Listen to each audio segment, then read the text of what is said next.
चिल्लाई दहाड़े मार मार,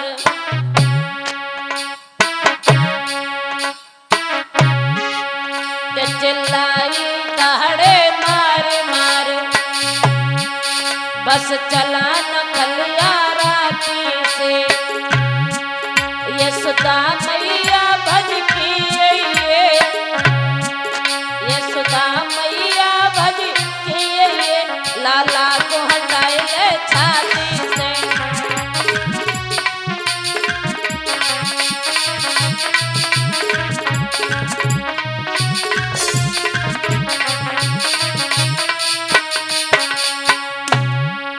जीती जागती अरे मैया मैं घर को वापस जाऊंगी, वो कसम आज यमुना की है, वो कसम आज यमुना की है, गोकुल में कब नया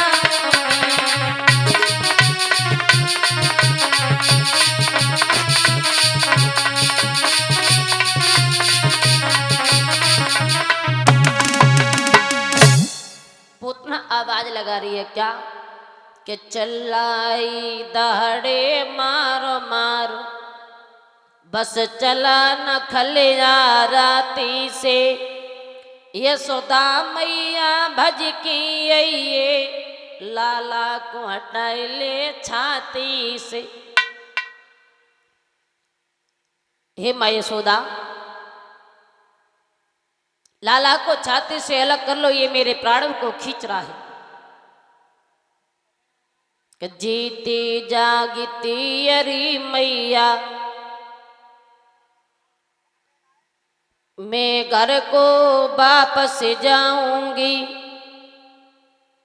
मोए कसम आज यमुना की है, गोकुल में कब न आऊंगी।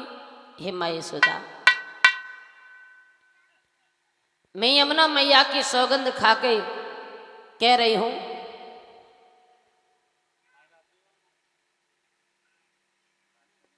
कि मैं अगर जीवित अपने महलों के लिए वापस चली गई ना, तो मैं गोकुल में कभी नहीं आऊंगी। अब पूतना का कोई उपाय नहीं चला महाराज, तो भगवान कन्हैया को उड़ा करके ले गई, गांव के बाहर जाकर के छोड़ा है। तो पूतना जो थी उसका विशाल शरीर था, बहुत तगड़ी थी। जिस जगह पर पूतना गिरी थी ना, उस जगह पर 5 वृक्ष खड़े थे, वो भी टूट करके जमीन पर गिर पड़े। पूतना मरी पड़ी है, भगवान उसकी छाती पर खेलने लगे।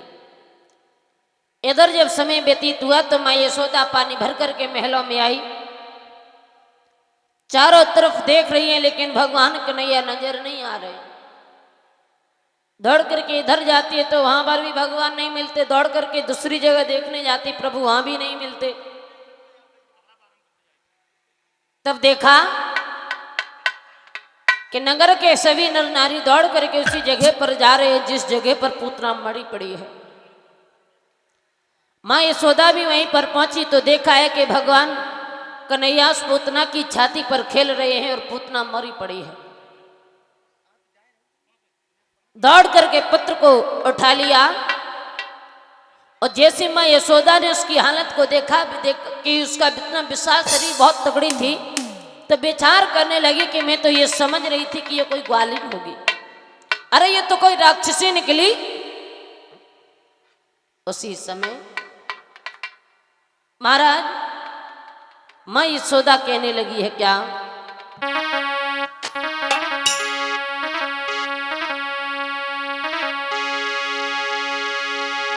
अब होए ब्रज की ये ग्वालिनिया, या डाकिन बन कर आई है, न जाने कैसे ईश्वर ने लाला की जान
माँ यशोदा ने देखा तो कहने लगी कि अब हुए ब्रज की ये ग्वालिन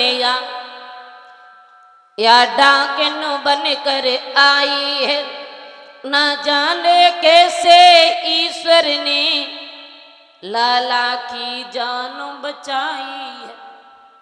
अरे मैं तो ऐसे ये समझ रही थी कि कोई ग्वालिन होगी, लेकिन ये तो राक्षसी निकली।